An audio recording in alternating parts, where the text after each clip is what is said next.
Terima kasih masih bersama NTV Prime. Kita lanjutkan perbincangan. Saya masih bersama dengan Budi Haryono, Kepala Bidang Pencegahan Kebakaran Gulkarmat DKI Jakarta, dan bergabung melalui sambungan Zoom Muhammad Yohan, Kepala Pusat Data dan Informasi BPBD Jakarta. Kita akan bahas soal regulasi. Kita tadi sudah membahas bagaimana di DKI Jakarta ada gedung-gedung tinggi dan gedung menengah yang tidak memenuhi syarat keselamatan. Kemudian ada juga fakta bahwa dari 267 kelurahan di DKI Jakarta hanya 170 yang memiliki pos pemadam, dan jumlah petugas pemadam kebakarannya pun kita jauh dari ideal. 10.000 ya tadi Pak harusnya idealnya, kemudian kita hanya punya 4.200. Nah, sekarang dengan kondisi Jakarta yang 3 minggu ini kita saksikan terbakar di mana-mana Pak Budi, apa kira-kira rencana ke depan? Adakah rencana untuk memperbaiki baik standar keselamatan di gedung maupun menambah personil?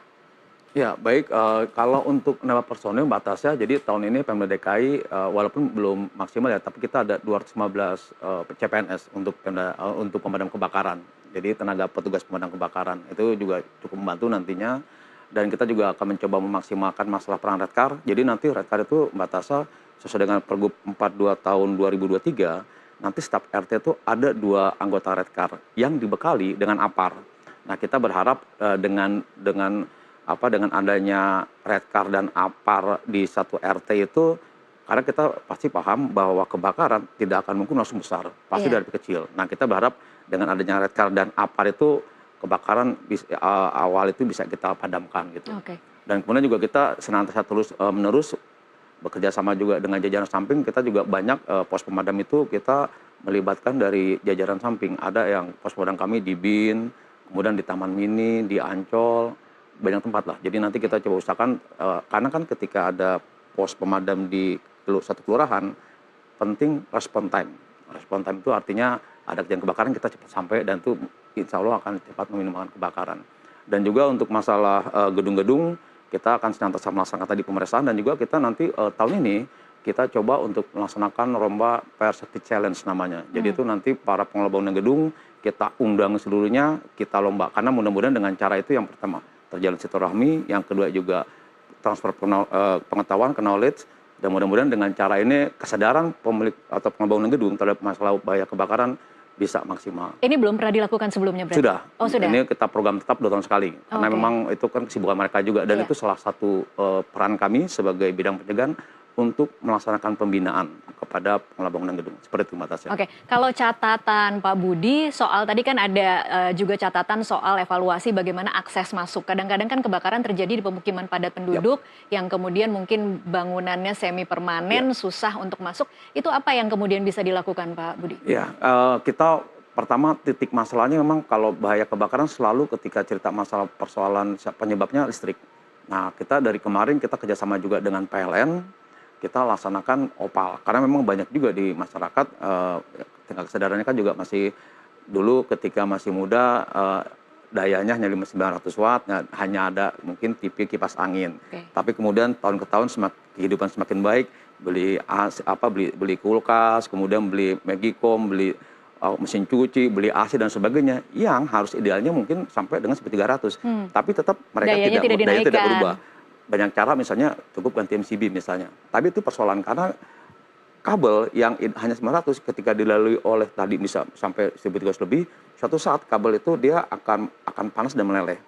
Dan kemudian karena kejadiannya di plafon, itu seringkali itu di plafon gitu kan yang tidak terlihat kecil, tapi kan nggak ada yang tahu. Ketika kemudian kena kayu dan sebagainya, itu menjadi penyebab utama kebakaran. Oke. Saya pindah lagi ke Pak Yohan. Pak Yohan, kan tadi Anda mengatakan bahwa dari BPBD mendampingi Gulkarmat untuk melakukan sosialisasi. Nah, selama ini mungkin catatan dari evaluasi dari sosialisasi yang sudah dilakukan seperti apa Pak Yohan? Ya, jadi kami juga nggak hanya terpaku pada satu upaya mitigasi atau pencegahan dengan yang namanya sosialisasi ya. Tapi kami lebih kepada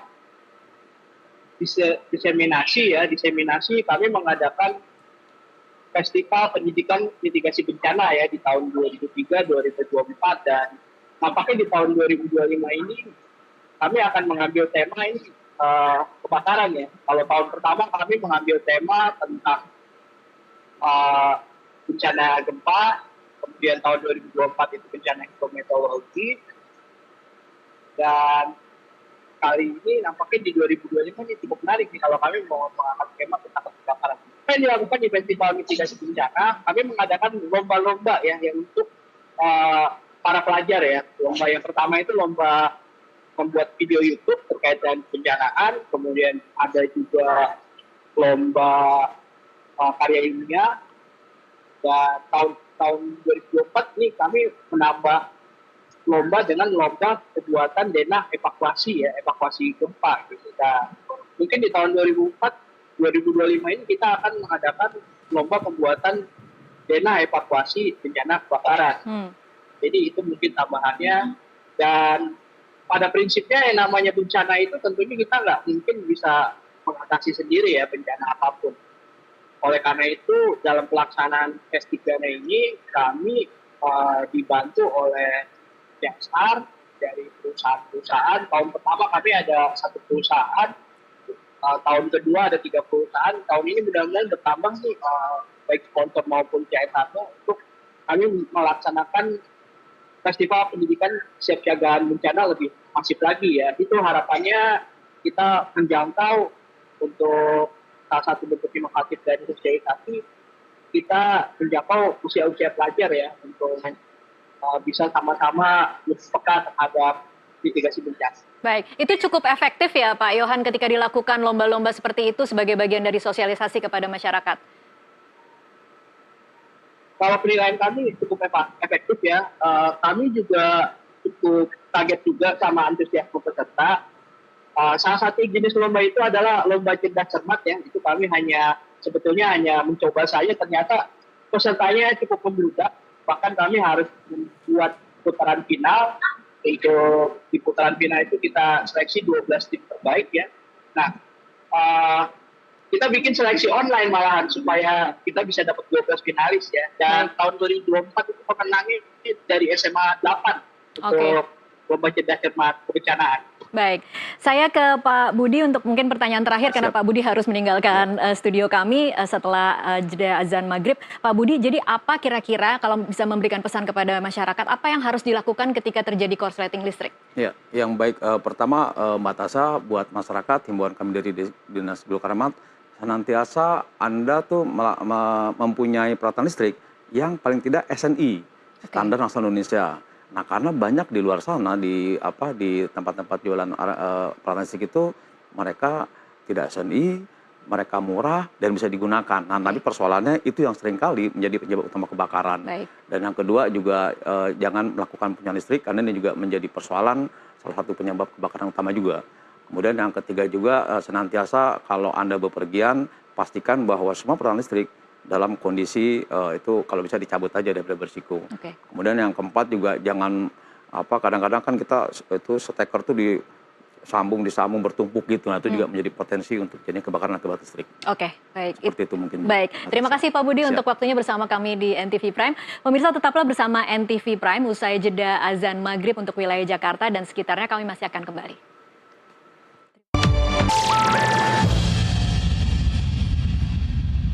Pemirsa, terima kasih Anda masih terus menyaksikan NTV Prime dan ini adalah segmen terakhir dalam diskusi kita pada sore hari ini. Saya masih bersama dengan Muhammad Yohan, Kepala Pusat Data dan Informasi BPBD Jakarta yang bergabung melalui sambungan Zoom. Pak Yohan, mungkin kalau bisa memberikan imbauan kepada masyarakat agar tidak gagap ketika terjadi korsleting listrik ataupun kebakaran, apa yang mungkin jadi catatan Anda? Baik, betul. Memang setiap kondisi apapun yang darurat itu memang baiknya langkah yang pertama harus dilakukan adalah tidak panik ya. Jadi kepanikan itu malah memperparah daripada dampak yang akan diakibatkan. Oleh karena itu memang perlu informasi ataupun sosialisasi yang terus-menerus kepada anggota masyarakat.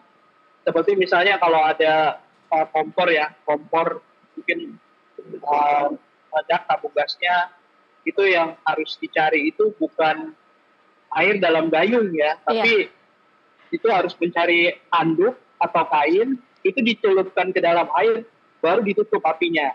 Tapi nyatanya kan di prakteknya ini banyak yang ketika api besar ya langsung secara spontan melarikan diri ya. Padahal harusnya kalau bisa tetap tenang ini bisa langsung diatasi ya. Kemudian juga saya terus menyoroti itu masalah penggunaan sarana prasarana pemadaman ya, seperti APAR itu. APAR itu kan sekarang ada berbagai jenis dengan berbagai harga gitu. Memang ini idealnya di manapun itu harus disiapsiagakan ya. Seperti misalnya di kendaraan, di dalam mobil juga harusnya ada APAR gitu. Dan terus yang lebih penting itu adalah tahu cara menggunakannya. Kalau tidak tahu cara menggunakannya, mau ditaruh dimanapun, berapa banyak. Ini kami juga masih menunggu nih evaluasi di Glodok ya. Kita menunggu dari Disbul Karmat. Itu kita menunggu apakah pada saat kejadian itu apar-aparnya itu sempat digunakan atau tidak. Gitu. Jangan cuma jadi hiasan ya berarti Pak Yohan, kadang-kadang cuma jadi hiasan ya? Ya jangan seperti yang Pak Budi bilang nih, asal lolos aja lulus sertifikat kelayakan kebakaran ya. Karena sertifikat kelayakan kebakaran itu adalah salah satu perizinan kita dari satu bangunan ya. Yang apabila tidak terpenuhi maka izin-izin lain itu tidak bisa dilanjutkan terkait dengan operasional gedung, kemudian terkait dengan hal-hal yang lain gitu ya. Jadi dari kebakaran-kebakaran ini juga kami benar-benar masih menunggu ini apa dugaan-dugaan itu peristiwa yang sebetulnya seperti apa gitu. Karena nanti kami akan kaji kembali SOP-nya yang nantinya akan kita mutakhirkan dan nanti kami akan masukkan ke dalam materi-materi apabila kami bersosialisasi ke lapangan. Jadi baik dari BPBD kami punya 267 personil di setiap kelurahan berdampingan dengan Kasatgas yang ada di Kasatgas pemadam ya. Di Disbul Karmat itu sekarang punya Kasatgas yang ditempatkan di 267 kelurahan. Jadi di setiap kelurahan itu sebetulnya untuk mitigasi itu sudah cukup lengkap personilnya ya.